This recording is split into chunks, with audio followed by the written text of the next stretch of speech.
Well, dang! What's up, guys? Omni here. You guys know how it goes. Another day, another video. Last night I tweeted, I sleep. What recent news, topics, tweets, videos y'all want me to talk about tomorrow? Keeps happening. It's another busy news week. A lot of events happening. I'll go ahead and tell you guys about all the weird things that have been happening today. It's actually pretty interesting. But outside of that, I think today is just February 3rd. I don't think there's anything special about today that you need to know about. So for this segment of the video, I'll just say this. Number one, if you guys can do me a quick favor, if you have a Twitter, come follow me, okay? Because when I make these tweets, I heavily rely on you guys and your submissions, and I will say that sometimes the submissions just have a lot of trolls, and there's occasionally that one person who gives me a good topic, some good information to talk about. So yeah, come follow me on Twitter so that you guys can help me with these tweets. And also, I've been thinking about goals recently. I do know that I want to do something big this year. I want 2021 to be our year. I want to be as big as Philip DeFranco.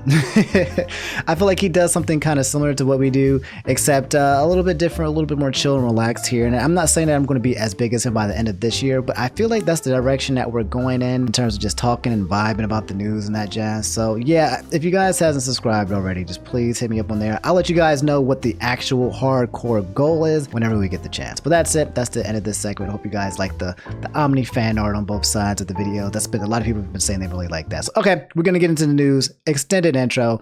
Thanks for listening to me ramble. Here's the news. JKS tweeted Nintendo canceling a Legend of Zelda Netflix series and a StarFox claymation after somebody leaked it. I heard about this. This is wild. And it said TV personality Adam Conover says Netflix's live action Legend of Zelda project was real but was canceled due to leaks. So we're going to go ahead and read into it. If this is the guy, I'm not trying to be, what is the word? I'm not trying to discriminate, but if this is the guy and this is the source of our information, it's kind of sketchy. At the same time, this is Nintendo we're talking about. So I would not put it past Nintendo for them, using a reason like this, like leaks, to just shut a project down all the way, but there's probably more of the story. We're gonna go ahead and read this article from Go Nintendo that basically covers it a little bit. It reads, TV personality Adam Conover says, I already read this for you guys. So, well, here's an absolutely major story that broke seemingly out of nowhere, and it comes from a source that's equally as random. Comedian TV host Adam Conover was recently on the Surf Times podcast to talk about a Netflix feature he has coming up that turned into a discussion of the rumored Legend of Zelda live action adaptation that Nintendo and Netflix were supposedly working on years ago. So this wasn't even anything recent. This was something that was supposed to happen a while back. But apparently in the discussion, Conover reveals that the project was indeed real, as he had ties to another project with Nintendo at the time. Is he even allowed to say this information, bro? I feel like the Nintendo ninjas might get him just for this stuff. Anyway, that project ended up getting canceled, as did the Legend of Zelda Netflix deal. Okay, why was everything called off? Nintendo was upset with the leaks about the Netflix deal, which were supposedly leaked from someone inside Netflix themselves. Wow, okay. When the leak got out there, Nintendo decided to squash a bunch of projects at the time, including the Legend of Zelda adaptation. You can hear the whole discussion about the project in the video above. Fast forward to the 39:47 mark to hear. But they're probably going to repeat what we just said, but let's go listen. Let's go have a listen. This was really big news.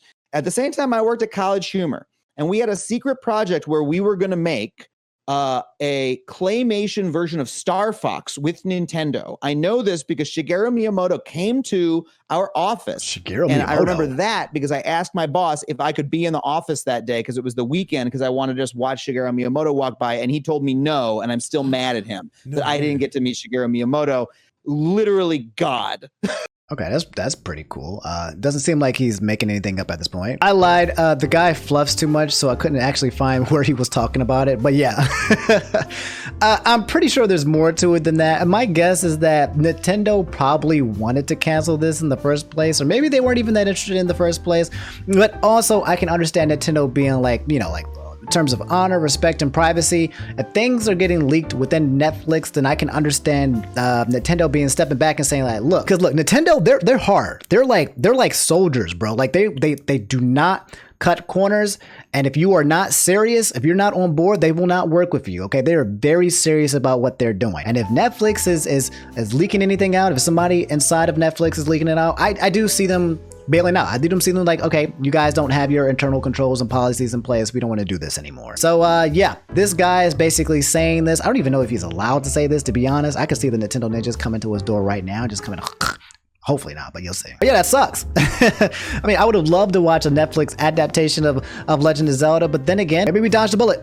Because maybe it would have been terrible. Because Netflix has a way of making some things very terrible. It's a hit or miss sometimes. It's a hit or miss, usually a miss. I would have been curious to see how it played out, but it doesn't appear to be playing out anymore. The only thing that you guys get to watch and wait for, and we talked about this yesterday, is Sonic Prime, which is going to be on Netflix in 2022 next year. That's it. In terms of games turning into movies or anything like that, but that's it. So the Duck said, react to this dude asserting dominance. How TF does he do this? Also, keep up the good work, man. Thanks. I appreciate it. Hey, by the way, guys, I would like more submissions for videos to react to, whether they're small little TikToks like this, or if there's any like YouTube videos, like, you know, I don't know, that whole Will Smith and Jada Pinkett thing. If there's anything that's like big, there's like a video and it's kind of short, and you guys want me to just kind of react to it, I'd appreciate more submissions of that, because this is kind of like a news channel, but also I like to add in a little bit of reaction, you know, have the reaction segment, have the drama, have the news, have the tea, have the world news, kind of create variety for you guys. So yeah. Anyway, let's watch this dude. Let's see what he's got.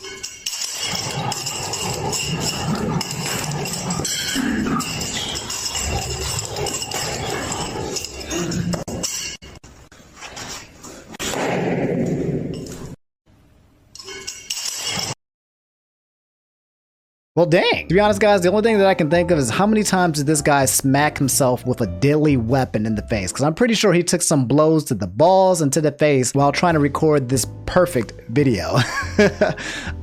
Impressive, but I don't think this is something that I ever want to try to get good at, because I think in order to get to this point, you have to take a few self-beatings in the process, and I ain't about that life, not at this level. So guys, you guys were all talking about this as well. Apparently, Lil Uzi Vert basically shows off the $24 million diamond in his forehead. It's worth more than his house and cars. Lil Uzi Vert basically pulled a vision from Marvel Avengers, and he implanted Jesus Christ. This is probably the dumbest flex I have ever seen. Okay, I love Lil Uzi Vert. Love his music. I think he's talented. I like his persona. I like his character. I got no problem with him. But to be honest, bro, this is the dumbest flex of flexes that I've seen of all time, bro. Like, I'm just saying, like, I made a tweet about this already. This guy literally put a bounty on his head, okay?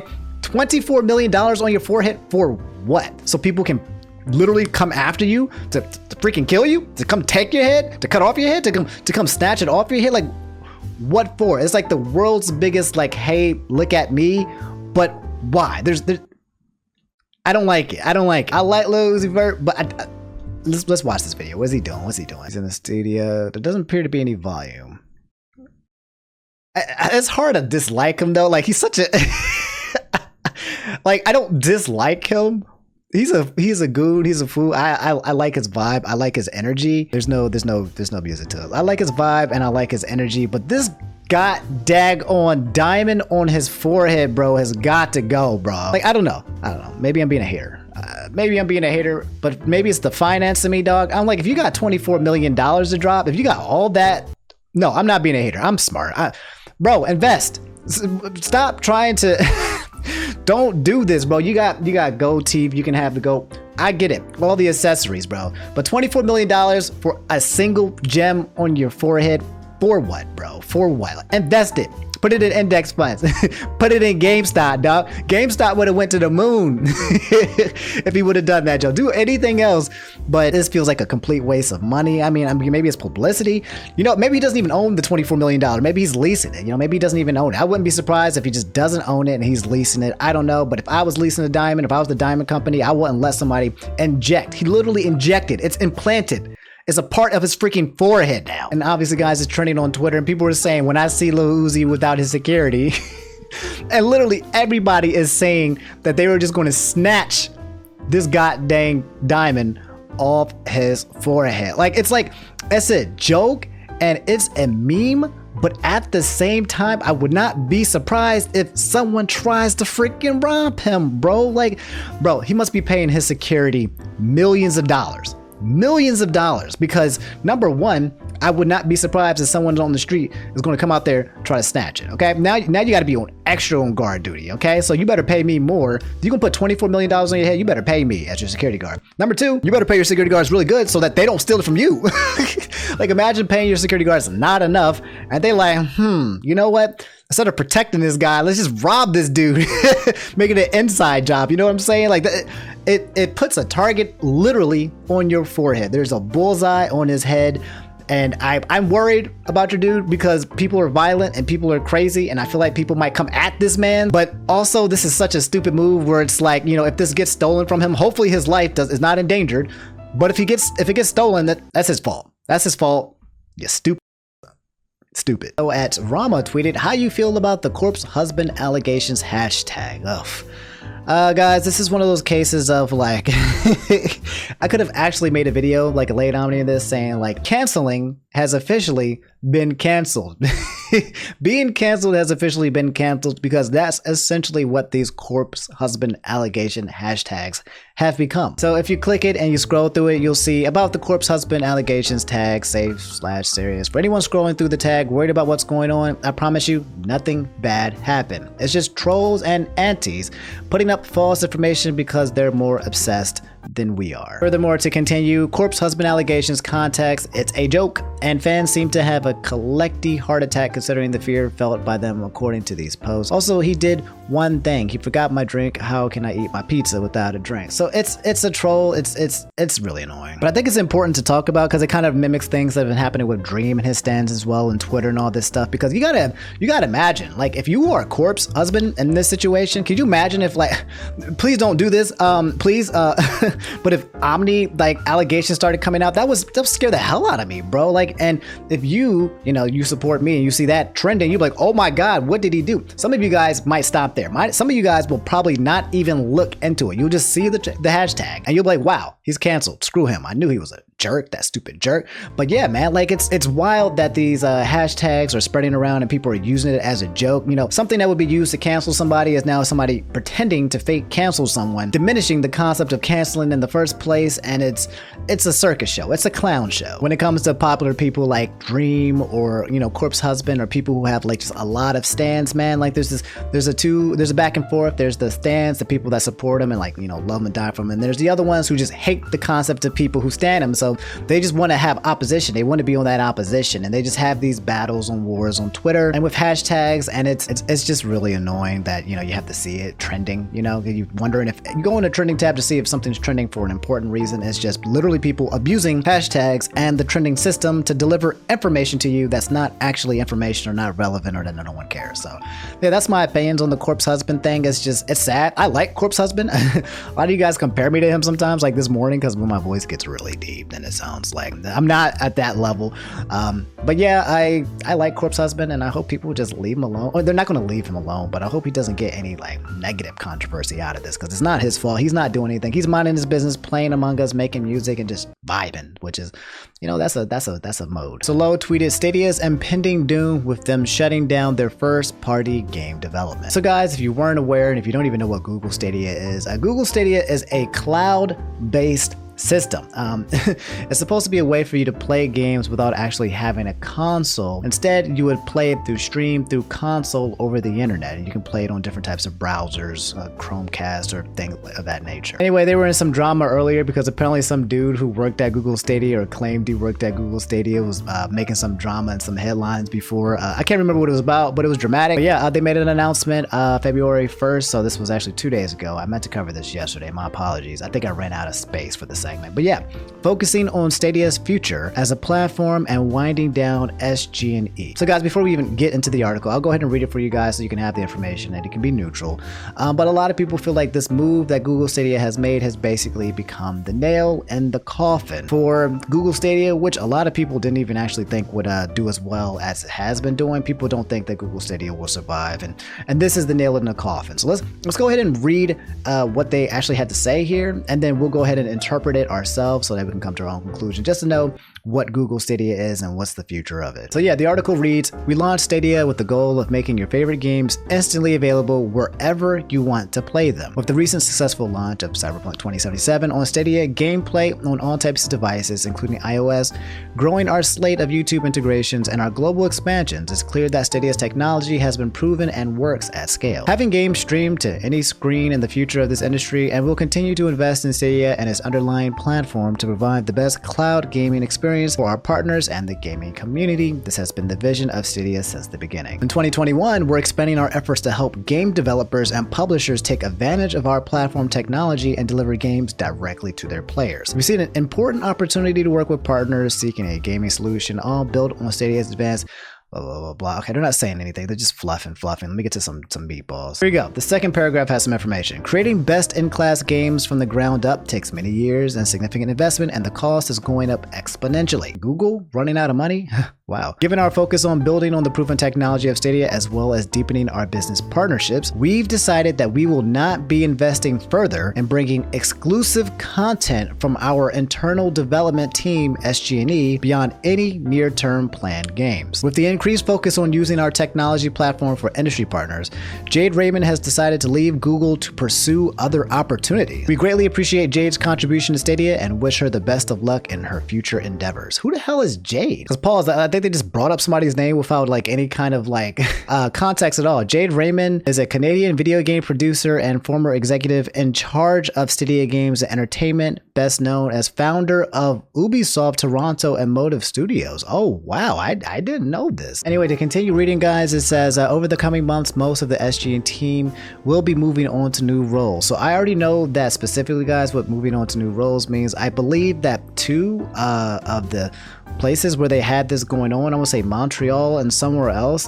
it's going to be about two different branches that are being shut down because of this lack of investing, basically. We're committed to working with the talented team to find new roles and support them. So they're being relocated. They're shutting these services down. What does this mean if you're a current or future Stadia gamer? You can continue playing all your games on Stadia and Stadia Pro, and we'll continue to bring new titles from third parties to platform. We're committed to the future of cloud gaming, and we'll continue to do our part to drive this industry forward. Our goal remains focused on creating the best possible platform for gamers and technology for our partners, bringing these experiences to life for people everywhere. So yeah, guys, I can see why this looks like it's going to be the nail in the coffin. I mean, it sounds like Google Stadia has basically fired 150 plus people, including Jade Raymond, who is a monumentally huge piece of Google Stadia. I actually recall now that I think about her name. She joined Google Stadia back in 2019, a little bit less than 2 years ago, and her pickup was actually very important for Google Stadia's growth. So now they're kind of, I guess they're going in a new direction with the systems, and I don't know. Yeah, guys, that's Google Stadia. Like in a nutshell, essentially what's happening, it sounds like they're not going to be making their own exclusive games with developers anymore. It sounds like now they're going to be, I guess, maybe a hosting platform for other developers to share games that are not exclusive. I'm not exactly sure what direction they're going with it, but to be honest, I'm gonna be completely frank. I'm gonna keep it 100 with you guys. I don't know one damn person who actually owns a Google Stadia, let alone plays it, bro. Like I'm all for more competition. Okay, I'm not trying to knock Google Stadia for trying to come up and reinvent the wheel or do more with gaming. We need more of that. Okay, Nintendo, Sony, and Microsoft can't be the only giants in this system. We need more room so they can compete, so they can compete and make better stuff for us. But this has been a disaster since day one. I remember they said something about when it first came out, they were like, you can stream 60 frames per second, and and then someone else tested it, bro, and it was like you press a button and you wait 5 seconds and you will see the input delay. It's been an absolute nightmare and a complete waste of money for the Google products and Stadias. My guess, guys, is within the next year or so, it'll probably just get taken down altogether. I think they failed on the marketing, and they failed in a lot of areas, and this move right here is just showing the steady decline of the company and the system in general. So that's why a lot of people on the internet are saying rest in peace Stadia. Stadia is dead, and that's what you need to know about the system, or the cloud-based system that's not a system. So Mookie7 said Jeff Bezos stepping down from CEO of Amazon and what that might mean for the company. So guys, for those of you who don't know, you probably know, but Jeff Bezos, formerly known as the richest man in the world, I think he dropped down to second place, unfortunately, when Elon Musk overcame him once the Tesla stock's going crazy. But yeah, apparently he's like the second most richest man in the world, or I don't know, maybe I don't know. He's rich, okay? And he's the CEO of Amazon, but he has stepped down as the CEO. But it's less less of a step down and more of a step up because he's basically being put, I think it's only executive chairman of Amazon. So guys, we got this article here from the Wall Street Journal. It says Jeff Bezos has stopped down. Mr. Bezos will become Amazon's, yeah, like I said, executive chairman, a job title that has become increasingly popular as long-serving baby boomer CEOs and Silicon Valley founders near retirement, but think that their companies continue to need the guiding hand of their long-term leader, corporate governance experts have noted. So it's a simple, essentially place where they continue to lead the company, but like from the shadows, you know, they kind of give their, you know, opinions, and they continue to stay on the board, and they continue to get paid lots and lots of money. It continues to read, in the executive chairman role, Mr. Bezos said he would continue to work on projects he is excited about, including the Bezos Earth Fund, Blue Origin, and the Washington Post. He will also be able to help his successor, Andy Jassy, that's the successor of Amazon, so you got to get used to that name, who has run the company's booming cloud computing business, learn and grow in the CEO role, said Peter Christ, a chairman of executive recruitment from blah, blah, blah, blah, blah. Brian Olasky, Amazon's CFO, told analysts Tuesday that Mr. Bezos would remain involved in what Amazon terms one-way door issues, the big irreversible decisions such as acquisitions or getting into grocery business that can't be easily undone once they are initiated. So guys, the reason why this is important, people were kind of curious about how and why Jeff Bezos is stepping down, is because if he's not involved with the company anymore, if that was the case, then the stock price might be greatly affected, okay? When you take down the leadership of any kind of company, or if new leadership comes in that people aren't happy with, or vice versa, better leadership comes in, your stock price can go up or down, you know? You lead from the top. It's like if Elon Musk was no longer, you know, heading Tesla, okay? So the fact that he's not stepping down and that he's going to be involved, they got to let everybody know, let all the investors know that it's just a swap in position, but he's still involved, so people aren't worried about what's going to happen with Amazon. And guys, in case you were interested in Amazon's stock price, as of yesterday, it has jumped up $9, which is 0.275%, so it's healthy, okay? This Amazon stock price didn't tank or anything of that nature. It's still going steady up and down. No crazy stock price volatile adjustments based on this announcement. That's all you really need to know. It's like, it's big news, but it's not big news at the same time. You know what I mean? Like, he's no longer the CEO, but he's still working with Amazon, so he's still going to have the same impact on the company, and the company's financials aren't going to change too much. But if anything does crazy change, I'll let you guys know. So yeah, that's the whole finance news, in case you guys were curious about the impact of Jeff Bezos no longer being CEO of Amazon. All right, guys, that's the end of today's videos. If you guys made it to the end of the video, do me a favor, leave a like. Again, it lets me know it's just a roll call that you made it to the end of the video, and I held your attention for these 20 plus minutes, man. You guys have been coming back to back to back, day after day. It almost feels like we're like a TV show almost now. Like, it's like an episode. We're doing 23, 24-minute videos daily, and you guys are coming in and watching. That's more than the most TV shows without the ads, bro. That's absolutely crazy. So yeah, if you guys made it this far, can you just leave a like to let me know that you guys are still watching? I held your attention all the way through. And subscribe if you guys haven't already. I really appreciate all the support that you guys have been giving me, man. I'm so excited, man. I want to do it, man. I want 2021 to be our year. So if you guys are subscribed, man, share me with all your friends and family, man. It's Black History Month. We got to rise up. We're going to rise up, and we're going to be, you know, the new evolved, different version of Philip DeFranco or whatever. I don't know what the vision is yet. It's vision, Lil Uzi. Anyway, but yeah, we're going to try to do something cool. Anyway, thanks for listening to me ramble at the end of the videos. You guys take care of yourselves, okay? Stay healthy, and I'll see you guys tomorrow. Brush your teeth and floss, you know, all that jazz. And yeah, have a good one, guys. Peace.